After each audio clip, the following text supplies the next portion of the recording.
네, 화제 이슈 콕 집어서 파헤쳐봅니다. 아침의 픽 시작합니다. 비교적 포근했던 주말 지나고요. 오늘부터 다시 한파, 추위 찾아왔습니다. 맹소영 기상 칼럼니스트와 함께 자세한 이야기 나눠보도록 하겠습니다. 안녕하세요. 네, 안녕하세요. 네, 지난주에 날씨가 좀 풀리는가 했는데 오늘부터 다시 추워졌습니다. 그러면서 이번 주 영하권의 날씨 계속된다고 하는데 왜 이번 주 얼마나 추워지는지 또 왜 또 이렇게 다시 추위가 찾아왔는지 궁금해요. 이제 상공기에 영향을 주는 북극의 한기가 또다시 남하를 하게 됐습니다. 예. 주말 동안에는 비교적 따뜻한 서풍의 영향을 받았기 때문에 기온이 굉장히 상당히 높게 올랐거든요. 그러니까 어제 아침 같은 경우에도 거의 뭐 0도 안팎 수준으로 예. 기온이 올랐고 한낮에는 남부지방 같은 경우는 15도로 웃돌았습니다.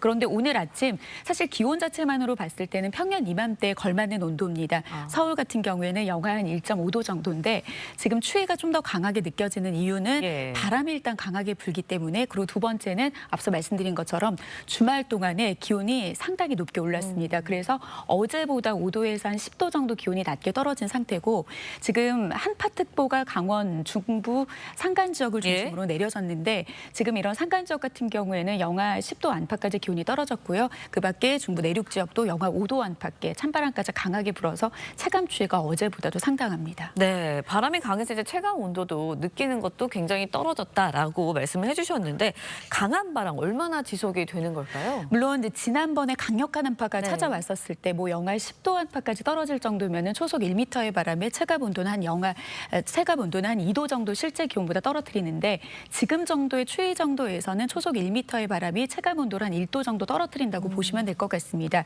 모레인 수요일이죠. 네. 수요일까지 계속해서 좀 강한 바람이 불 것으로 보이는데요. 보통 한 초속 3, 4m 정도의 바람만으로도 우리가 일반적으로 오늘은 좀 바람이 부는구나라고 느낄 수 있는데, 순간적으로 부는 바람이 초속 15m, 시속으로 환산하면 한 55km에 달할 것으로 보이고요. 산간 지역은 지형적인 영향을 더하기 때문에 시속으로 환산했을 때는 70, 그리고 뭐 제주나 남부지방, 지금 이제 해안을 중심으로는 강풍특보가 내려진 곳들도 상당하고 앞으로 수요일까지는 좀 더 확대 강화될 가능성도 높습니다. 이들 지역은 시속 한 70km에 달하는 순간적인 풍속이 불 것으로 보이기 때문에 체감 온도도 체감 온도지만 이들 지역에서는 시설물 피해가 없도록 강풍에 대한 대비도 잘 하셔야 될 것 같습니다. 네, 강풍으로 인한 피해 주의하셔야 될 것 같고 내일은요 비가 내리고 싸게 튼다는 저에게 우수입니다. 내일 그런데 오늘보다 더 추워진다고요? 물론 뭐 절기가 날씨에 걸맞게 맞는 거는 아니기는 하지만 올해 같은 경우에는 입추 한파도 찾아왔고요. 우수에도 추운 날씨가 이어지는데 그렇죠. 이번에 좀 한기가 다가오면서 그 강력한 정도를 따지게 되면은 한기의 깊숙한 중심이 우리나라로 다가오지는 않고 그 가장자리를 타고 왔기 때문에 지난번의 한파보다는 강하지는 않습니다. 근데 그래도 서울의 경우에는 이번 주 내내 영하 7도 안팎까지 기온이 상당히 오랜 기간 동안 떨어져서 거의 주말까지 이어질 것으로 보이는데, 앞서 말씀드린 대로 강한 그 찬바람이 강하게 불면서 체감 온도는 영하 10도 아래로까지 떨어지겠고요. 당장 오늘 낮부터 찬바람이 더 강해지면 체감 온도는 영하권에 머무는 추위가 이번 주 내내 좀 이어질 것으로 보이는데요. 지난번과 좀 비슷하게 이 찬 공기의 원활한 동서간의 흐름을 막는 블로킹, 그러니까 우리나라 동쪽 지역의 이런 찬기의 흐름을 막아주는 블로킹 때문에 찬 공기가 이번 주말까지 계속 차곡차곡 쌓이면서 이번 주 내내 계속 이렇게 체감적으로는 영하 10도 아래의 추위가 이어질 것으로 보입니다. 네, 알겠습니다. 이번에는 미세먼지 이야기도 좀 해보도록 하겠습니다. 날씨가 좀 따뜻해지니까 어제였죠. 지난 주말 미세먼지가 기승을 부렸어요. 그런데 이번 주 이제 날씨가 차가워지고 북서풍으로 강한 바람 분다고 하니까 미세먼지도 좀 물러나게 될까요? 맞습니다. 보통 이제 4만 3이라고 해서 날씨가 좀 따뜻하게 되면은 국외에서 날아오는 미세먼지의 농도도 증가하게 되고 우리나라 내에서도 축적될 수 있는 그런 기상 조건이 형성되기 때문인데요. 특히 이제 어제 오후 7시 기준으로 봤을 때 서울, 경기 중부 일부 지역으로는 초미세먼지 주의보까지 내려졌습니다. 보통 초미세먼지 주의보는 나쁨과 매우 나쁨의 경계치가 최소 2시간 이상으로 이어질 때 나타나게 되는데요.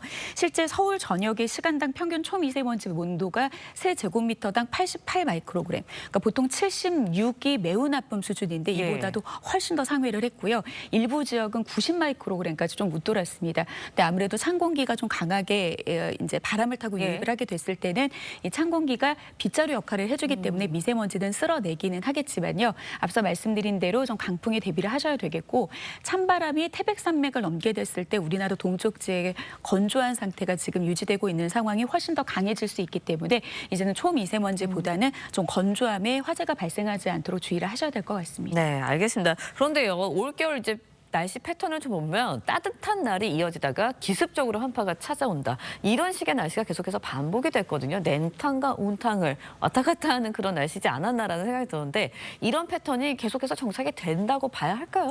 보통 이제 통상적인 겨울이라고 봤을 때는 이제 2월까지를 네. 겨울이라고 보고 3월부터는 이제 봄에 접어두는데 일반적으로 3월 봄이 찾아온다 하더라도 우리가 꽃샘추위라고 해서 찬 공기가 이제 확장을 하면서 예. 3월까지도 춥습니다. 그래서 지난해까지만 봐도 3월 중순 이후에 찾아온 매혹한 꽃샘추위가 꽃피는 시기도 좀 늦췄고요. 예, 농가에서는 농작물 냉해 피해도 만들었는데요. 올해는 좀 상황이 다를 것 같습니다. 지금 북쪽에 한기가 내려오는 그런 어떤 조짐들이 이번 이후에는 크게 보이지 않고 있기 때문에 실제 3월부터는 좀 드라마틱하게 기온이 조금 오르면서 완전한 이제 봄 날씨를 좀 만끽할 수 있을 가능성이 굉장히 높고 실제 기상청에서도 평년과 비슷하거나 높을 확률을 무려 90%로 보고 있기 때문에 사실상 이번 긴 추위가 올 겨울의 마지막 추위라고 보셔도 될 것 같습니다. 네, 짧게 여쭤보도록 하겠습니다. 2월 중순이거든요. 봄 소식 기다리시는 분들 많은데 언제 봄이 시작될까요?